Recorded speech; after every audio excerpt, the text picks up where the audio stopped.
Hey everybody, this is GGB. Today we're going to be talking about the college basketball upsets today, yesterday, and the ones that can happen today. I am sorry for the delay on my TPS video. I'm looking forward to debunking some of their ideas. But I have a test on Thursday, so it's got to be a weekend project, so we're going to have to push that project back a little bit, but I'm excited to release it to you guys. I hope you guys are excited as well, but let's get into this thing. ACC basketball yesterday, we had number 21 Virginia taking on Miami. Miami obviously didn't win because it was pretty obvious Miami's not a good basketball team, but they kept it closer than I thought they would. 11-point loss. Again, the spread was about 15, so I mean they covered the spread at the very least. I just don't believe Virginia's that good of a basketball team this year. We'll see. They play a pretty good Louisville team coming up. They play on Saturday, so we'll see if Louisville's able to pull off the upset there. But I think I don't believe Virginia's very good this year. But nothing really changed. Virginia stays where they are at 2. Miami stayed at 14. Unfortunately for NC State, Syracuse picked up the win against UNC last night, moving them to 8-7.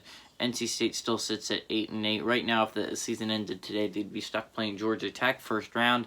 I'm not sure I'd want that if I was an NC State fan the way the Yellow Jackets are playing.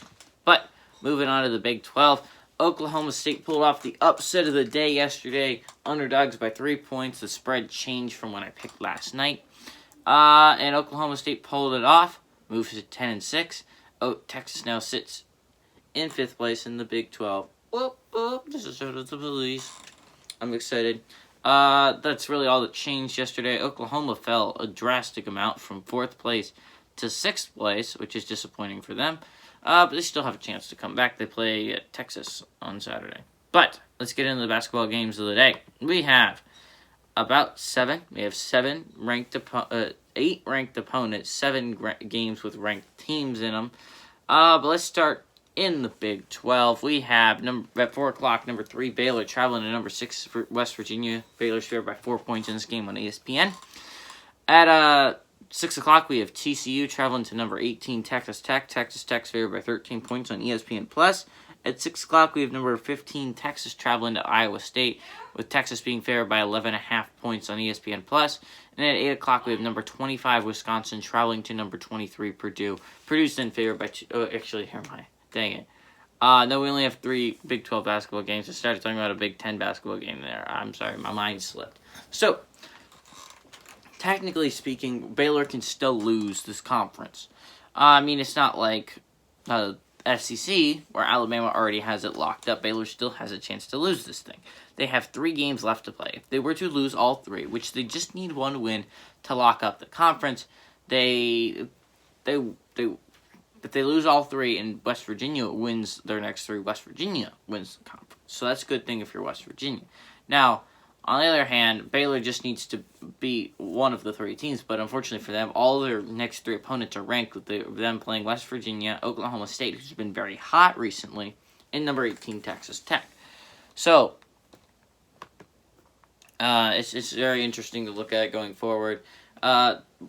Now, West Virginia would have to win their remaining 3 games, so I'm sure you're wondering what those 3 games are like. They play Baylor tonight. Obviously, that one's going to be a difficult one, but if they were to win that, they have TCU on Thursday. That's not a very exciting game, and then you have Oklahoma State. That one is a little bit difficult, but I think West Virginia might be able to win that one. So, Baylor just needs to win 1, though. But if West Virginia wants to keep their hopes alive, they need to beat Baylor tonight. Now, if they were to lose to Baylor, they have the same in-conference percentage at 66.6667% as Kansas. So then it goes to record. They'd still have the better record at 17-7 than Kansas does at 18-8 percentage-wise. West Virginia was about 3 percentage better in conference. Plus, I believe they split their in-conference series, so it just goes to that. So, but if you're a Kansas fan, obviously you're hoping for a loss, so you're right behind West Virginia. On the other hand, let's go to the other game. We have Texas taking on Iowa State. Now, technically speaking, Iowa State cannot pass Kansas State. It's just implausible, I should say. If the Big 12 operates like most conferences do, they look at conference record, then they look at the tiebreaker would be how you played against each other, and then just in overall record. That's normally how all the conferences rate their things. Well, Kansas State, if Iowa State was to win their next 3, they would be at 3-15. Kansas State would be at 3-15, right? But the fact is, they would have split their in-conference series if that was to happen, and then it would go to record, and they'd have a 5-18 record, while Kansas State had a better 7-20 record.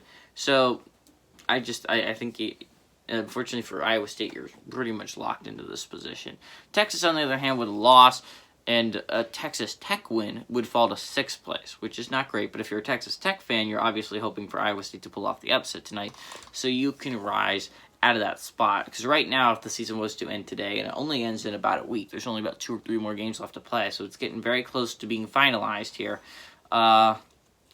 You'd very much want Texas to lose, because first weekend you'd be playing. Now, first day you'd be playing, I'm sorry. Now, it's not that difficult because you'd only be playing Iowa State, not a very difficult team to beat, but still, you'd have a day less of rest, and Iowa State has proven that they can keep games close even though they haven't won any quite yet. So if you're a Texas fan, if you win, you're at 9-6, right behind Oklahoma State. So that's your ideal scenario. If you're Texas, Texas Tech plays TCU. Now TCU can technically pass Texas Tech. So if you're a TCU fan, obviously that's what you're hoping for. You want to beat Texas Tech tonight. Moves you to 6-8. They'd fall to 7-8. So you're only about a game behind them. And you have a pretty tough schedule moving forward. I'm lying. You have West Virginia and Texas, so difficult moving forward. But it's technically possible for them to pass Texas Tech. So really need to play a good game tonight, Horned Frogs. And I'd very much rather play Iowa State in the first round than Kansas State, because Kansas State has proven they can beat TCU, and they can even beat a team like Oklahoma. So I wouldn't want to play them day one. Then moving on to the SEC, we have 2 games today. At 5:30, we have number 12, Arkansas, traveling to South Carolina, with Arkansas being favored by 7.5 points on the SEC Network. And at 6 o'clock, we have Auburn traveling to number 8, Alabama, favored by 10.5 points. So we don't really need to talk about Alabama. Alabama has already locked up the SEC. I said that before when I was talking about the Big 12 and how Baylor hasn't quite yet. Arkansas, on the other hand, hasn't locked up the 2 seed. If they lose their next 2 games, which are against South Carolina and Texas A&M, and Florida wins their next 2 games, which are against Tennessee and Missouri, Florida can, technically speaking, steal that number 2 spot. So if you're a Florida fan, huge Gamecock fan tonight. That's really the only thing that can change if you're actually looking at it. Auburn, if they pick up the win today, moves to 7-10. Now, still Georgia split their in-conference series, so it goes to record, and the fact is, Georgia has a better record than Auburn does. Now, they can hope for a Mississippi State loss tomorrow, which Mississippi State plays Texas A&M. So you're hoping for a Mississippi State loss there. If that happens, then your seeding comes down to your ultimate game on Saturday where you play Mississippi State. You can also hope for a Georgia loss coming up when they play Alabama on Saturday. So technically speaking, the best Mississippi State can possibly hope to do is really hop 2 spots. I mean, Kentucky's already beat them in the regular season. I don't think they have a lot. Auburn's been able to beat them. So even if they were to lose their next 2 games, they sit at 7-8. They also fall to 7-10. But you wouldn't want that if you're an Auburn fan. But Auburn has a little bit of wiggle room, but you definitely need to win this game against Alabama today. So Arkansas plays South Carolina. So if you're a South Carolina fan, obviously you're rooting for Alabama to beat Auburn today. And then you upset Arkansas. Wait. Who plays who? I think South Carolina plays Arkansas. Yeah, no, South Carolina does play Arkansas. So South Carolina would want to beat Arkansas and then hope Alabama holds on to everything against Auburn. That way you can move to 5-10. Auburn falls to 6-11, and you're very, very close to passing Auburn. So that's what you want if you're a South Carolina fan, a Gamecock fan. Moving on to the Big Ten. We have Michigan, Illinois, Purdue, and Wisconsin playing today. So let me explain. This Michigan-Illinois game doesn't matter a whole lot. Let's be honest. I think everyone is pretty sure Michigan's going to win the Big Ten. Now, there is always the possibility that they lose out. They lose their next 3 games. Now, Illinois controls one thing, and that's tonight. They play Michigan tonight. If you win today, you're 15-4. They're 13-2. But you got to hope for some serious help from Michigan State. Michigan State's got to get it together and then win. That's really what needs to happen if you want to take that spot if you're Illinois. That's basically it.